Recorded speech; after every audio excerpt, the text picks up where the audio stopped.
आदाब नाजरीन, आप देख रहे हैं शाह न्यूज़ हक़ की आवाज़। मैं आपका मेज़बान मोहम्मद कैफुद्दीन शम्स शाह न्यूज़ में आपका तहे दिल से खैर मक़दम करता हूँ। शाह न्यूज़ का आगाज़ करते हैं। सबसे पहले नज़र डालते हैं आज की सुर्खियों की जानिब। बोधन में 6 लाख रुपयों का गुटखा हुआ जब्त। बोधन स्पेशल जुडिशियल मजिस्ट्रेट के अहकाम पर सारे गुटखे के पैकेट्स को आग लगाकर खाक कर दिया गया। रंजल मंडल में Moula Ali Sena anti terrorism organisation का कयाम। कमेटी के तश्कील के बाद आज तेलंगाना स्टेट प्रेसिडेंट के हाथों तमाम कमेटी मेंबरान को तहनीत पेश की गई। भैंसा शहर में गणेश त्यौहार के मौके पर डीएसपी ऑफिस में एएसपी किरण खिरे ने अमन कम्युनिटी मीटिंग मुनक्किद की, जिसमें उलमा इकराम को मदऊ फरमाया। अब खबरें तफसील से। बोधन मंडल में गैर कानूनी तौर पर फरोख्त किए जाने वाला गुटखा और सिगरेट को पुलिस डिपार्टमेंट ने अपनी हिरासत में लेते हुए बोधन के स्पेशल जुडिशियल मजिस्ट्रेट के यहां पेश किया। गैर कानूनी तौर पर फरोख्त किया जाने वाला गुटखा और सिगरेट के पैकेट्स की कीमत लगभग 6 लाख रुपये बताई जा रही है। Special judicial magistrate Ahmed Mohiuddin के अहकाम के बाद आज बरोज़ इतवार नॉन वर्किंग डे के मौके पर इस तंबाकू की अशिया को आग लगाकर खाक कर दिया गया। इस तंबाकू की अशिया को जलाने के लिए नॉन वर्किंग डे इसलिए चुना गया कि इसके धुएं और गंदी बो से किसी को तकलीफ न हो। इस काम को special judicial magistrate Ahmed Mohiuddin की निगरानी में अमल में लाया गया। इस मौके पर बिरला लक्ष्मण राव और मोहम्मद सादिक उद्दीन मौजूद थे। और आखिर में special judicial magistrate Ahmed Mohiuddin ने मीडिया के नुमाइंदों से बात करते हुए कहा कि गैर कानूनी तौर पर गुटखा, सिगरेट और नशीली अशिया फरोख्त करने वालों पर कानूनी कार्रवाई करते हुए इन्हें सजा का हकदार ठहराया जाएगा और जब्त की गई अशिया को आग के सुपुर्द कर दिया जाएगा।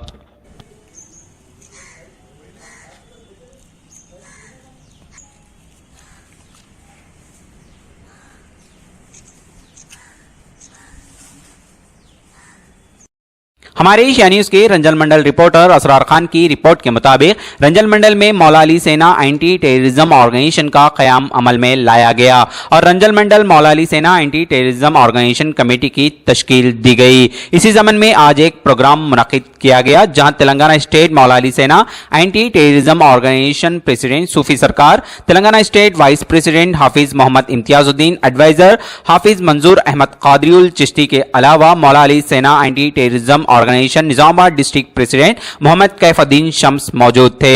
इस प्रोग्राम में तेलंगाना स्टेट प्रेसिडेंट सूफी सरकार ने तमाम लोगों से मुखातिब होते हुए ऑर्गेनाइजेशन के जरिए से किए जाने वाले कामों का जिक्र फरमाया, जिसमें अल्लाह, अल्लाह के रसूल और अहले बैत की मोहब्बत लोगों के दिलों में पैदा करना, माशरे में बढ़ रही बिगाड़ को खत्म करना, तमाम मासूम बच्चों को चाइल्ड लेबर से छुटकारा दिलाते हुए इन्हें तालीम व तरबियत से आरास्ता करना, नौजवान नस्ल जो गलत रास्तों पर चलते हुए अपनी जिंदगियां खराब कर रही है इन्हें राह रास्त पर लाते हुए इनकी जिंदगियों को नूर से और खुशियों से मुनव्वर करना। और आखिर में इन्होंने कहा कि गरीबों, यतीमों और बेसहारा लोगों की मदद करते हुए Moula Ali Sena anti terrorism organisation का नाम रोशन करें। जिसके बाद Telangana state vice president Hafiz Mohammed Imtiazuddin, adviser Hafiz Manzoor Ahmad और निजामाबाद डिस्ट्रिक्ट प्रेसिडेंट मोहम्मद कैफुद्दीन शम्स ने अपने अपने ख्यालात का इजहार किया। जिसके बाद तमाम रंजल मंडल की कमेटी की गुलपोशी करते हुए तेलंगाना स्टेट प्रेसिडेंट सूफी सरकार ने तहनीत पेश की। जिसके बाद सूफी सरकार ने Moula Ali Sena anti terrorism organisation रंजल मंडल की कमेटी को अपॉइंटमेंट लेटर हवाले किया और अपनी दुआओं से नवाजा। इसके फौरन बाद रंजल मंडल के मेंबरान ने रंजल मंडल पुलिस स्टेशन पहुंचकर कमेटी के अपॉइंटमेंट लेटर कॉपी कांस्टेबल के जरिए से एसआई के हवाले करते हुए अपने नेक कामों के आगाज की पुलिस डिपार्टमेंट को इत्तला दी। कुर्सी से जो है बहुत सारे नौजवान यहाँ पर जमा हुए और जो है एक सूफी सरकार करीमनगर के जो साहब के निगरानी में जो है तमाम कमेटी को तश्कील दी गई थी, है ना। तो मैं मुबारकबाद पेश करता हूँ तमाम कमेटी के नौजवानों से कि इसमें आने के बाद आप जो है दीन का भी काम करें, क्योंकि दीन का काम अल्लाह के नबी सल्लल्लाहु अलैहि वसल्लम का है। जंग बदर के वक्त अल्लाह के नबी सल्लल्लाहु अलैहि वसल्लम के पास कई जो है खैदियों को गिरफ्तार करके जब लाया गया तो अल्लाह के नबी सल्लल्लाहु अलैहि वसल्लम तमाम सहाबा से मशवरा करे। मशवरा जो है अल्लाह के नबी सल्लल्लाहु अलैहि वसल्लम सुन्नत है, तमाम से मशवरा करे कि पूछे कि जंग बदर में कितने कैदी कैद हुए, तो बहुत सारे कैदी कैद हुए। तो उनसे ये पूछो कि उसमें पढ़े लिखे लोग कौन है और नाखानदा लोग कौन है। خاندان لوگ ناخواندہ پڑھے لکھے اور انپڑھ لوگ کون ہیں؟ جو انپڑھ ہے انہیں فدیہ لے کے چھوڑ دیا جائے، اور جو پڑھے لکھے لوگ ہیں ان کو ہمارے پاس جو انپڑھ لوگ ہیں ان پہ معمول کیا جائے کہ وہ لوگ انہیں جو ہے پڑھائے۔ تو اللہ کے نبی صلی اللہ علیہ وسلم تمام جتنے بھی قیدی جو گرفتار ہوئے تھے ان کو چھوڑ دیے، اور جو پڑھے لکھے جو قیدی تھے انہیں اپنے پاس رکھ کر تمام لوگوں کو وہاں پر تعلیم دینا شروع کر دیا۔ تو بولنے کا مطلب یہ ہے کہ یہ دین اور دنیا کو لے کے چلنا ہی اسلام ہے۔ ایسا نہیں کہ تمام آپ دیکھو بادشاہوں کی بڑی بڑی فہرست نکال کے دیکھیے، ایسے کوئی بادشاہ نہیں ہے جو دیندار نہیں تھا۔ ایک یا دو کم سے کم رہیں گے جو دیندار نہیں تھے، ان کا اپن شمار نہیں کر سکتے۔ میں 99% بادشاہوں کی بات کرتا ہوں تو پورے بادشاہ دیندار تھے۔ حضرت ٹیپو سلطان رحمۃ اللہ علیہ کو لے لو آپ، وہ بھی دیندار تھے۔ حضرت اورنگزیب رحمۃ اللہ علیہ کو لے لو آپ، جو ہے دیندار تھے۔ آپ 13 سال کی عمر میں تخت نشین ہو گئے، 13 سال کی عمر میں حضرت اورنگزیب رحمۃ اللہ 13 سال کی عمر کیا رہتی بچے کی، آپ تخت نشین ہو کے شہنشاہ کے پہ جا کے بیٹھ گئے تھے، اور 50 سال اس ہندوستان پہ 50 سال نان اسٹاپ آپ جو حکومت کریں، کوئی بھی آج تک کوئی حکومت نہیں کر سکتا، کوئی بھی آج تک جو بھی سیاسی لیڈر تھے کوئی بھی 50 سال حکومت نہیں کرے۔ اورنگزیب رحمۃ اللہ علیہ 50 سال تک اس ہندوستان پہ ایک ساتھ حکومت کرے، آگے پیچھے نہیں، 50 سال تک حکومت کرے۔ 13 سال کی عمر میں آپ نشین ہو کے بیٹھے۔ ہر بادشاہ کی آپ ہسٹری نکالے دیکھیں، سب دیندار، دین کے بعد دنیا کریں۔ حضرت اورنگزیب رحمۃ اللہ علیہ لے لو آپ، حضرت جو ہے بہادر شاہ ظفر کو لے لو، نہیں اکبر کے زمانے مغل بادشاہ میں بھی 7 بادشاہ گزرے، اور قطب شاہی خاندان میں بھی جو ہے 7 بادشاہ گزرے۔ آخری جو بادشاہ تھے بہادر شاہ ظفر، وہ بھی حافظ قرآن تھے۔ جب آپ کو رنگوں کے جیل میں جب بند کر دیا گیا، کوٹری میں اندر جب بند کر دیا گیا آپ کو، تو آپ پریشان ہو گئے، شہنشاہ تھے آپ اتنے بڑے، آپ کی خواہش کیا ہے؟ تو بولے کہ اندھیری کوٹری سے مجھے باہر نکال دو، بس مجھے ایک ہی خواہش ہے۔ تو آپ اپنے انگلی کو جو ہے قلم کو جو ہے انگلی کو کاٹ کے قلم بنا کے دیوار کے اوپر لکھ دیا، پوری غزل لکھ دیا۔ غزل میں آپ جو ہے شاعر بھی تھے، حافظ قرآن تھے، پوری دیوار پہ پورا لکھ دیا، اردو میں پوری غزل لکھ دیے تھے۔ کتنا بندسید سفر دفن ہونے کے لیے 2 گز زمین میری کوہ یار، ایسا تو اس کا پورا جب خلاصہ پڑا تو وہاں کا جو انگریز تھا نے پڑھ کے رو لیا کہ یہ بادشاہ کو اپنے وطن سے کتنی محبت۔ ایسا ہر انسان کو اپنے اپنے وطن سے محبت ہونا چاہیے۔ ابھی حافظ صاحب جو بیان کر رہے تھے کہ کوئی اہل بیت کے اندر قتل کرنے والا کوئی ہندو نہیں تھا، ایک ہندو ایک اپنے آپ کو بول رہا ہے مجھے گرو ہے کہ میں ہندو ہوں، کیوں کہ میرے خاندان میں کوئی اہل بیت کو قتل کرنے والا نہیں ہے، میں ہندو ہوں، مجھے گرو ہے کہ میں ہندو ہوں، میرے خاندان میں کوئی اہل بیت کو قتل کرنے والا کوئی نہیں ہے۔ قتل کرنے والے پورے مسلمان تھے، پورے بادشاہ کو دھوکہ دینے والے پورے مسلمان، پورے صحابہ کرام پر تیر تلوار اس پہ بھی شہید کیا گیا، پورے مسلمان، پورے ایمان والے تھے، ہر وقت دھوکہ مسلمانوں سے ہوتا گیا۔ تو ہمیں بھی چاہیے کہ یہ مولانا سینا قائم کرنے کا مطلب یہ ہے کہ تمام بچوں کے اندر دین دار کے ساتھ دنیا بھی آ جائے، دین اور دنیا دو کو لے کے چلنا ہے۔ ایسا نہیں کہ ہمارے نام کے لیے اپنا کام کرنا ہے، ہر ایک کے اندر اللہ اللہ کے رسول اور اہل بیت کی محبت ہر ایک کے دلوں میں بیٹھ جانا ہے، اور ہر انسان یہ نہیں چاہتا کہ مجھے عہدہ رہے تو میں کام کروں گا۔ ہر انسان اپنے طور پہ جیسی محنت کرنا ہے کر سکتے، عہدہ سے اس دے آتا ہے کہ تمام چیزوں میں سے کسی ایک عہدہ دے سکتے، تمام لوگوں کو عہدہ نہیں دے سکتے، ہے نا۔ نہیں گیا تھا بلکہ کلمہ پڑھنے والا، کلمہ پڑھنے کا دعویٰ کرنے والا، کلمہ پڑھنے والا حقیقتاً اہل بیت سے غداری کیسے کر سکتا ہے؟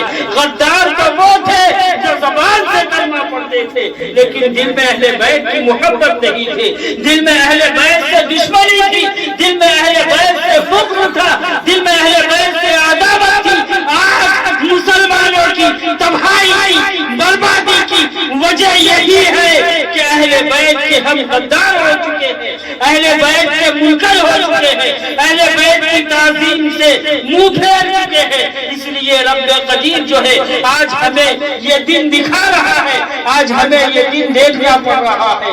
اگر کاش اہل بیت سے ہم وفاداری کرتے رہتے، ہر دور میں اہل بیت سے محبت کرنے والے ہوتے تو دنیا ہماری غلام ہوتی، دنیا ہمارے قدموں میں ہوتی۔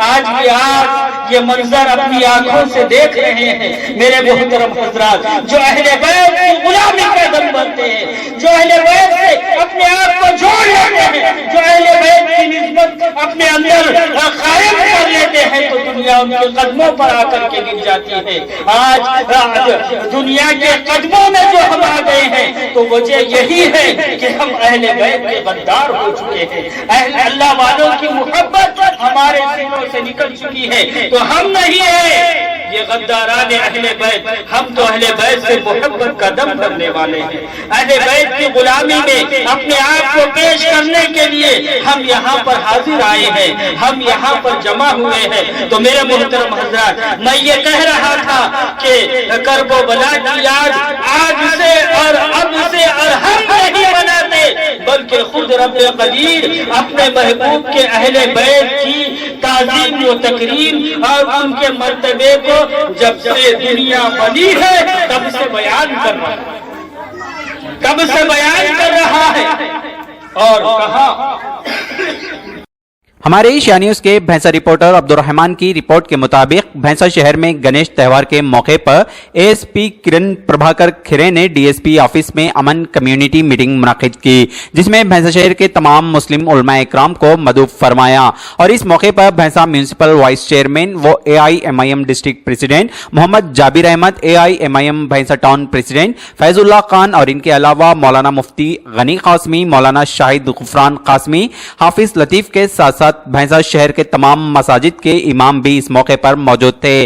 अमन कम्युनिटी मीटिंग से भैंसा एएसपी किरण प्रभाकर खिरे ने मुखातिब होते हुए कहा कि किसी भी कम्युनिटी के फेस्टिवल के मौके पर इस कम्युनिटी के जिम्मेदारान इस फेस्टिवल को पीसफुल मनाएं ताकि किसी और कम्युनिटी को नुकसान न हो। जिसके बाद एएसपी किरण खिरे ने भैंसा शहर में लगाए गए 1 करोड़ 65 लाख रुपयों की लागत से CCTV कैमरों के ताल्लुक से भैंसा म्यूनिसिपल का शुक्रिया अदा किया, क्योंकि भैंसा शहर के तमाम तार हालात पर पुलिस महकमे की कड़ी नजर रह सके ताकि कोई भी भैंसा शहर में शरंगेजी न फैलाए और हमेशा भैंसा शहर में अमन व सलामती बनी रहे।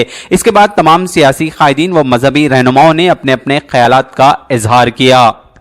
सियासी और समाजी कायदीन और तमाम सामाईन, इस वक्त हम लोग यहाँ पर महकमे पुलिस की जानिब से बुलाने पर यहाँ पर जमा है और सामने हमारे बिरादरान वतन का एक त्यौहार है गणेश त्यौहार, उसको लेकर महकमे पुलिस ना होते हुए भैंसा के लोगों पे, चाहे वो किसी भी कम्युनिटी का फेस्टिवल हो, तो भैंसा के लोगों पे छोड़ के वो अपना खुद फेस्टिवल सेलिब्रेट करें। ऐसा जब माहौल भैंसा में तैयार होगा 2-3 साल बाद, तब मैं मानता हूँ कि भैंसा में एक्चुअली जो पीस अमन है यहाँ पे आएगा। CCTV की जैसे बात हुई, ऑलरेडी भैंसा में CCTV के बारे में काफ़ी अच्छा काम चल रहा है। जैसे जाबिर साहब ने भी बोला कि यहाँ पे 1 करोड़ 65 लाख का प्रोजेक्ट यहाँ पे है। ऐसा प्रोजेक्ट है कि जो ना निर्मल में है, ना निज़ामाबाद या खम्बा में से किसी भी बड़े डिस्ट्रिक्ट में नहीं है। हैदराबाद के बाद सिर्फ और सिर्फ भैंसा में ऐसा प्रॉपरली प्रोजेक्ट चल रहा है। इसमें टोटल 128 कैमराज लगे हैं। स्पेशली CCTV के लिए कमांड कंट्रोल सेंटर हम यहाँ पे बिल्डिंग भी बना रहे हैं और उसके अंदर प्रॉपरली जितने भी सेंसिटिव क्रिटिकल लोकेशन है उसमें हम लगा रहे हैं। फिलहाल जो कैमराज लगाए तो थोड़ा सा फेस्टिवल के मौके से, फेस्टिवल के हिसाब से लगाए। सभी जगह पे हम कैमरा नहीं लगा सकते, इस बार फेस्टिवल के लगाए, लेकिन इसके आगे भी तो कंटिन्यूसली काम चलता रहेगा और उसी बेस पे और भी कम्युनिटी नेटवर्क हम बढ़ाते जाएंगे। लोगों की तरफ से भी भैंसा में एक अच्छा रिस्पॉन्स आ रहा है। सभी जो शॉप ओनर्स हैं वो नेहरू सेतुलम के अंदर कैमरा लगा रहे हैं और मुझे खुशी है कि पिछले 6 महीनों में भैंसा टाउन एरिया में, सिर्फ भैंसा टाउन एरिया में टोटल 1500 से भी ज़्यादा CCTV कैमराज सिर्फ शॉप ओनर्स ने लगाए। मैं चाहता हूँ कि ये नेटवर्क और भी थोड़ा सा आगे बढ़े। स्पेशली जो है अभी जैसे पंजाशा मस्जिद हो गया, उसके बाद में जुल्फिकार मस्जिद हो गया, इतने क्रिटिकल पॉइंट पे भी मस्जिद की तरफ से जो कैमरा थे अभी वर्किंग कंडीशन में नहीं है या वो मतलब चल नहीं रहा, कुछ ना कुछ रिपेयरमेंट है। तो मैं सभी प्रेसिडेंट साहब, साथ में मौलवी इमाम साहब, सभी लोगों से कहना चाहता हूँ कि कंपलसरी आप एक अच्छे क्वालिटी के हाई डेफिनेशन कैमरा हर मस्जिद पे कंपलसरी लगाइए और ये काम जल्द से जल्द यदि हो सके विदिन अभी 4-5 दिन के अंदर तो काफ़ी अच्छा रहेगा। और बाकी भी जो मस्जिद है उसमें भी जल्द से जल्द, इसके आगे भी दुर्गा फेस्टिवल आ रहा है, उसके बाद में टीपू सुल्तान रैली आएगा, तो काफ़ी सारे फेस्टिवल का सीज़न है। तो मैं चाहता हूँ कि जल्द से जल्द सभी मस्जिदों में कैमरा कंपलसरी लगवाएं, मंदिरों में भी वो काम चल रहा है। साथ में ही सभी काउंसलर यहाँ पे है, आप लोगों के घर या आप लोगों के जो भी घर से इंटीरियर एरिया में होते हैं काफ़ी जो कैमराज है वो क्रिटिकल लोकेशन पे लगाया जा रहा है, लेकिन हर गली में कैमरा लगाना पॉसिबल नहीं। तो आपके घर के सामने एक गली मिल के 2-3 एरियाज में 2-3 जगह पे यदि आप कैमरा लगाते हो तो ये काफ़ी अच्छी महिला की सेफ्टी के लिए भाई आप भी अपने घरों के सामने कंपलसरी कैमरा लगवाएं। बात रही गणेश फेस्टिवल बंदोबस्त के बारे में, इस बार महिला पुलिस की तरफ से और पूरे निर्मल डिस्ट्रिक्ट में ऑलरेडी हमने काफ़ी सारे पीस कम्युनिटी मीटिंग ले रहे हैं, हिंदू कम्युनिटी के साथ में कलेक्टर सर के साथ भी मीटिंग लिया और उसमें काफ़ी ज़्यादा प्रॉपरली गाइडलाइंस भी दिए गए। मैं आप लोगों का सभी लोगों का शुरुआत में धन्यवाद कहना चाहता हूँ कि आप लोगों की तरफ से चाहे ईद हो या कोई भी लास्ट 6 महीने में जितने भी फेस्टिवल आए या जितने भी नॉर्मल डेली रूटीन था उसमें आपकी तरफ से एक अच्छा कोऑपरेशन पुलिस को हमेशा मिलता रहा है। और गणेश फेस्टिवल में भी हमें बिल्कुल आपकी तरफ से एक अमन लाने के लिए, एक शांति से गणेश फेस्टिवल सेलिब्रेट करने के लिए आपसे मदद मिलेगा, इसका मुझे पूरा भरोसा है। जो भी आपने जो मुद्दे रखे यहाँ पे कि जिस तरह से प्रोसेशन रूट हो या कोई भी कैमरा हो या किसी तरह का मस्जिद को प्रोटेक्शन होना चाहिए, वो सभी तैयारी पुलिस की तरफ से की जाएगी। इसके आगे भी मैं चाहता हूँ कि सिर्फ गणेश फेस्टिवल तक ही नहीं, उसके आगे भी जो भी आपकी तरफ से कोऑपरेशन चलता आ रहा है उसे भी कंटिन्यू कीजिए। और मैं जिस दिन यहाँ से चार्ज लिया हमने डिसाइड किया था कि इसके आगे किसी भी कम्युनिटी को फेवर नहीं, किसी पॉलिटिकल को फेवरेबल नहीं, किसी पॉलिटिकल लीडर को फेवर ना करते हुए हिंसा में एक इंसाफ की तरह पुलिस का काम किया जाए। और मुझे पूरा भरोसा है कि पिछले 6 महीने में हर एक मुद्दे पे हर एक दिन पैसा पुलिस इस पर खड़ी उतरी है और इसके आगे भी खड़ी उतरेगी। Thank you sir. आए हुए हैं अल्हम्दुलिल्लाह, बहुत अच्छे इक़दाम इस वक्त बस्ती में हो रहे हैं, इस पर हम मुतमईन भी हैं, लेकिन एक देरीना ख्वाहिश है कि भाई बस्ती का माहौल और अमन रहे, उसके लिए कुछ इक़दाम करने पड़ते हैं। आप ऑफिसर से मेरी एक गुजारिश ये है कि कई जगह पर गणेश त्यौहार होते हैं। एक मरतबा सफ़र में जाना हुआ नांदेड़ की तरफ, गणेश त्यौहार जा रहा है, कारोबार खुले हुए हैं, किसी को कोई प्रॉब्लम नहीं। कई जगह पे हमारी बस्ती को छोड़कर आप कहीं भी जाकर देख लें, त्यौहार होता है, किसी को कोई प्रॉब्लम नहीं होता। आपकी आमद के बाद हमको उम्मीद है थोड़ी सी कि ये जो भैंसे का माहौल गणेश से एक दिन पहले एक दिन बाद जो बनता है, लोग परेशान रहते हैं, वो डीजे बजता है और ये पट्टी के पूरे लोग अपने घर छोड़कर रिश्तेदारों के पास चले जाते हैं, कारोबार बंद हो जाते हैं। ऐसा कब तक होगा? ये कब तक होगा? हमको उम्मीद है कि आप इस सिलसिले में गौर व फौज करेंगे कि नॉर्मल माहौल बना दीजिए, उसमें सब ताउन करेंगे आपका। पूरी बस्ती के लोग इस वक्त, पूरी बस्ती के उलमा, करीम तबका इस वक्त आपके सामने मौजूद है। बस्ती में एक दिन पहले जुमा आती है तो इस मौके पर पूरी मस्जिदों से बस्ती के रहने वाले मुसलमानों को बयान दिया जाता है कि वे पुरअमन रहें, वहाँ पर ना जाएं। पहले से उनको हिदायत दी जाती है और अल्हम्दुलिल्लाह कहने पर उलमा के पूरी बस्ती के लोग मानते भी हैं कि नज़र नहीं आते। आप देख लीजिए, इस मरतबा भी देख लीजिए। मगर एक गुजारिश हमारी ये रहेगी, देरी ना ख्वाहिश है हमारी, पुरानी ख्वाहिश है कि भाई आजू बाजू में बस्ती में जैसे करोटला है, नांदेड़ है, भोकर है, हर जगह हम देखे हैं, वहाँ पर कारोबार बिल्कुल बंद नहीं रहते। हमारे पास क्यों बंद रहते हैं? ये माहौल कब खत्म होगा? तो इसकी एक गुजारिश आपसे यही है कि धीरे धीरे बतदरीज आप इस माहौल को बनाइए कि कारोबार भी खुले रहे, उनका जुलूस भी जा रहा हो, हमको कोई प्रॉब्लम ना उसको डिक्लेयर करते हैं ना पेपर बनाती है। ये मंडी वाले, ये गणेश वाले की इसमें गुलाल फेंके, गणेश वालों को अंदर करेंगे, केस ऐसा कभी भी नहीं हुआ सर। आदमी कब ज़्यादा खौफ होता, अगर एक प्रोग्राम अगर मेरी है, गणेश मेरा है, मैं उसका जिम्मेदार हूँ, अगर मेरा कोई आदमी अगर फेंकेगा ये बुला कर डाल तो अगर मुझे सब बंद होता, वो आज तक नहीं हुआ साहब। आज मस्जिद से अगले साल गुलाल फेंके, सरकारी मस्जिद से फेंके, होल जहाँ मस्जिद से फेंके, परीक्षा पे फेंके, डालू कोई ऐसा आपका इल्ज़ाम नहीं हुआ। आप नया है, इस बात की खुशी है। अब ऐसा अगर कोई